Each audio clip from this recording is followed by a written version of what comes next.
విశ్వాసానికి బద్ధ శత్రువు ఏదైనా ఉందంటే అది భయం. భయం చెబుతుంది నువ్వు ఒంటరి వాడివి, నువ్వు తప్పకుండా ఓడిపోతావు. కానీ విశ్వాసం చెబుతుంది దేవుడు నీకు తోడున్నాడు కాబట్టి నువ్వు తప్పకుండా గెలుస్తావు.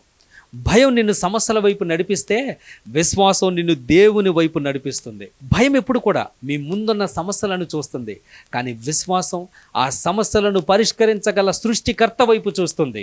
భయం మిమ్మల్ని స్తంభింపచేసి ముందుకు అడుగు వేయకుండా అడ్డగిస్తుంది, కానీ విశ్వాసం అసాధారణమైన మార్గాల్లో కూడా అడుగు ముందుకు వేసే విధంగా మిమ్మల్ని పురుకొల్పుతుంది.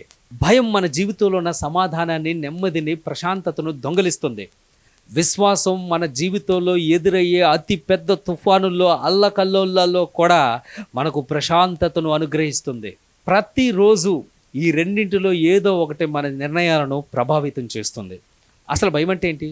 మనకు ముందుగా జరగబోయే ఆ కీడును, రాబోయే ఆ నష్టాన్ని, పొందబోయే ఆ అపజయాన్ని, ఎదుర్కొనబోయే ఆ ప్రతికూల పరిస్థితులను ముందుగానే ఊహించి నమ్మటమే భయం అంటే.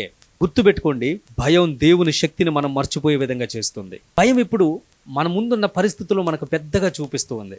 రేపటిని గురించి మనం అధికంగా ఆందోళన చెందే విధంగా చేస్తూ ఉంటుంది. దేవుని వాక్యం కన్నా, ఆయన వాగ్దానాల కన్నా మన సమస్యలే గొప్పవైనట్టుగా మనకు కనిపించే విధంగా చేస్తూ ఉంటుంది. విశ్వాసం అంటే దేవుని వాక్యమును, ఆయన వాగ్దానాలను, ఆయన చేసిన మేలులను, ఆయన అద్భుతాలను, ఆశీర్వాదాలను ముందుగానే అనుభవించి నమ్మటమే విశ్వాసం అంటే.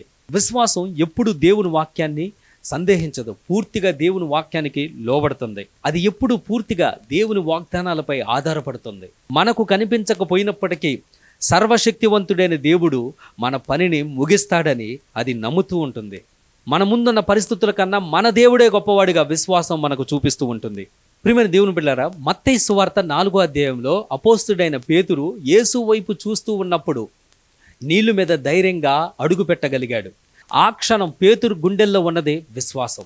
ఆ విశ్వాసం ద్వారానే పేతురు నీళ్ల మీద సునాయాసనంగా నడవగలిగాడు. ఆ విశ్వాసం ద్వారానే ఆయన అసాధ్యాన్ని సుసాధ్యం చేసి చూపించాడు. చరిత్రలో యేసుక్రీస్తు ప్రభు తర్వాత నీటి మీద నడిచిన ఏకైక వ్యక్తిగా పేతురు పేరుగాంచడానికి గల కారణం ఆ విశ్వాసమే.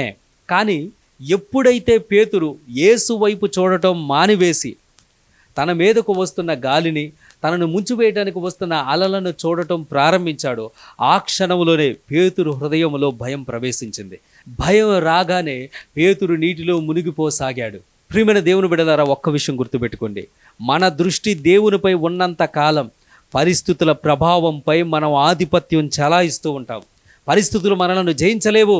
దేవుని వైపు నుంచి మన దృష్టి ఎప్పుడైతే పరిస్థితుల మీదకు వెళుతుందో, ఆ పరిస్థితుల ప్రభావం మనలను ముంచివేస్తుంది.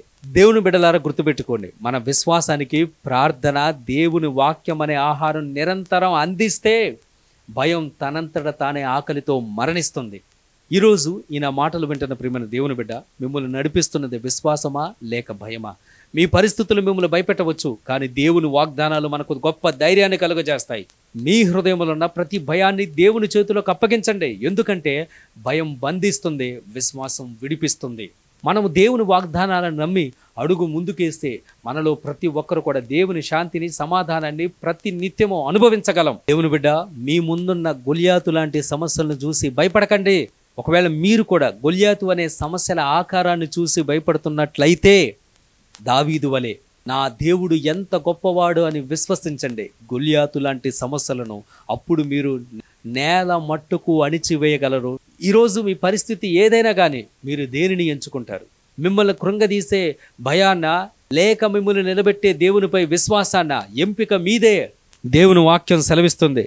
తిమోతికి రాసిన 2వ పత్రిక 1వ అధ్యాయము 7వ వచనం, దేవుడు మనకు శక్తియు, ప్రేమయు, ఇంద్రియ నిగ్రహములు గల ఆత్మనే ఇచ్చెను గాని పిరికి తనపు ఆత్మను ఇవ్వలేదు అని దేవుని వాక్యం సెలవిస్తుంది.